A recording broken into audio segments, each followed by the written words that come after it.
Sei que nada sei, mas adoro dar uns palpitezinhos. Todos os livros que eu li, os clássicos, os grandes autores ingleses e franceses que eu gosto muito, foram traduções, já que eu mal falo o português, eu sou um monoglota. Eu não falo o inglês, que é a língua universal. Universidade vem de universal. A língua universal hoje é o inglês. Então, uma pessoa que está na universidade e não fala fluentemente o inglês, não entende, não escreve e não lê fluentemente, né? O inglês é uma fraude.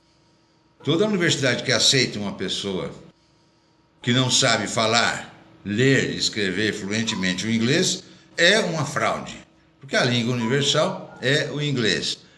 Eu sou um analfabeto, um monoglota, não sei o inglês.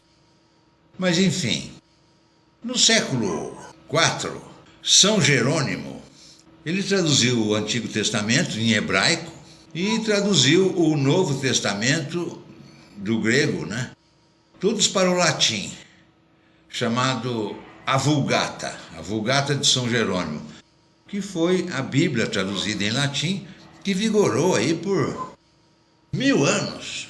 E só quem tinha acesso ao latim, sabia ler o latim, a nobreza, a corte, a igreja, enfim, o povão não tinha leitura, eles eram analfabetos, né? Principalmente em latim.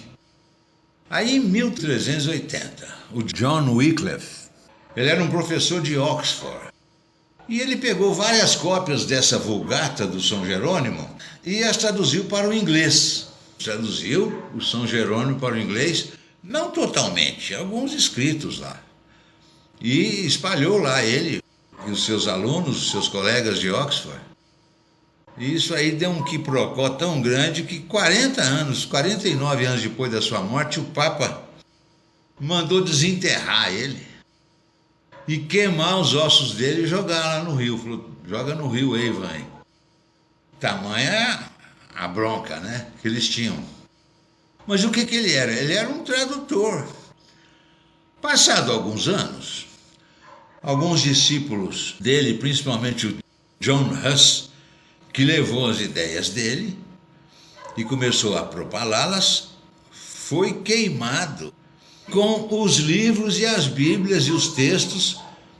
A igreja não perdoava, ela não pode. Aqui é o monopólio, é que nem a Rede Globo, o Estadão, a Folha, é só nós aqui, não vem com negócio de net não, porque o povo vai começar a comentar, vai complicar, né?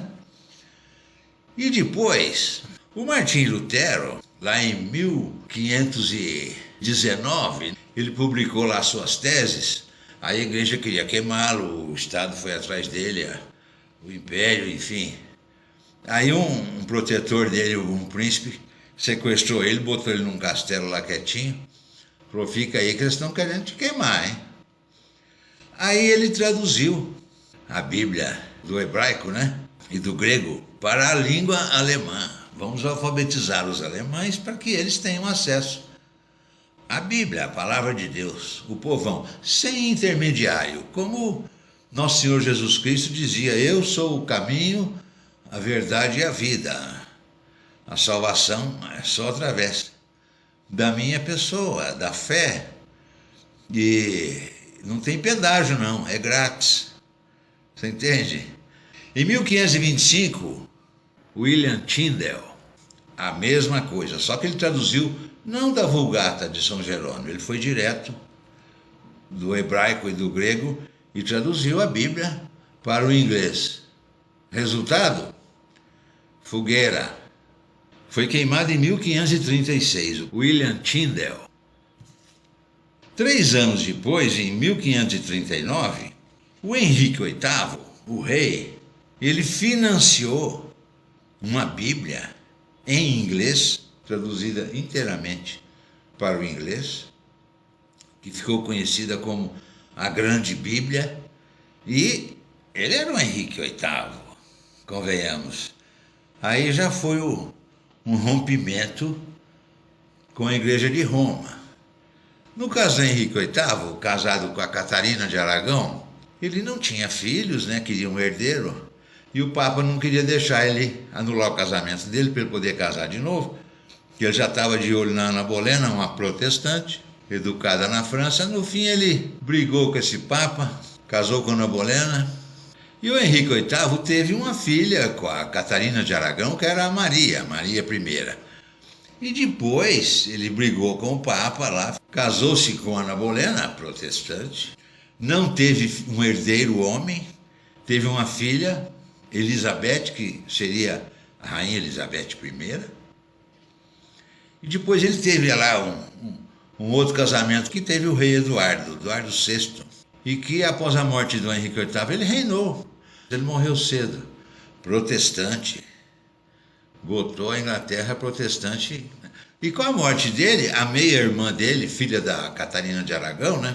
A Maria, que seria Maria I, ela era católica, a mãe dela também católica, não, queimou lá uns 300 protestantes lá. Blood Mary, né? A rainha sanguinária. Uma perseguição danada aos protestantes. Depois ela morreu. Aí a Elizabeth I, filha da Bolena, que era protestante, ela restaurou o protestantismo. E que está aí até hoje. Até hoje está aí. O que é o protestantismo? Os tradutores da Bíblia, né? A meu ver. E em 1611, o King James, o rei Jaime, né? Ele reuniu lá uma série de estudiosos para traduzir a Bíblia em inglês e que transformou-se na grande Bíblia, na Bíblia mais lida no mundo até hoje. Então, a gente percebe que a palavra protestante ele é ligada aos tradutores, aos que traduziram a Bíblia. E o Henrique VIII acabou por fundar a religião anglicana, que é a mesma religião de outrora, só que sem a interferência do Papa. Não tem Papa aqui, não tem Vaticano de hoje, não. O chefe da igreja sou eu, é o rei ou a rainha. E depois tem aquela hierarquia, né? O arcebispo, depois alguns bispos e os vícares, os vigários. E o chefe é o rei ou a rainha da Inglaterra. Interessante, no hino da Inglaterra, no hino dos Estados Unidos, os povos de língua inglesa, né? God save the Queen, God save America. E no papel moeda, tanto na libra esterlina quanto no dólar, né? Cremos em Deus. Bonito isso. Eles são cristãos, eles creem em Deus.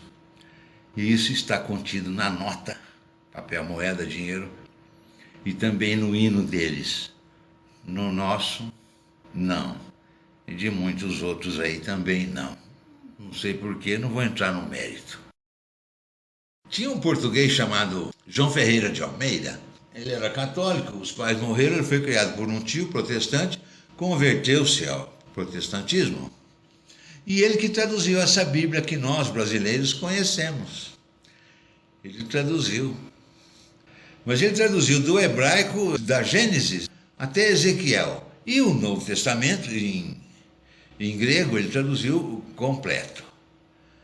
E ela só foi introduzida aqui no Brasil em 1892, coisa assim, no finalzinho do século XIX, que nós tivemos acesso, o público em geral, tivemos acesso à Bíblia escrita, que foi introduzida pela Sociedade Bíblica Anglicana, inglesa, protestante, e também norte-americana, protestante. Então, toda a Bíblia que temos foram os tradutores protestantes que traduziram.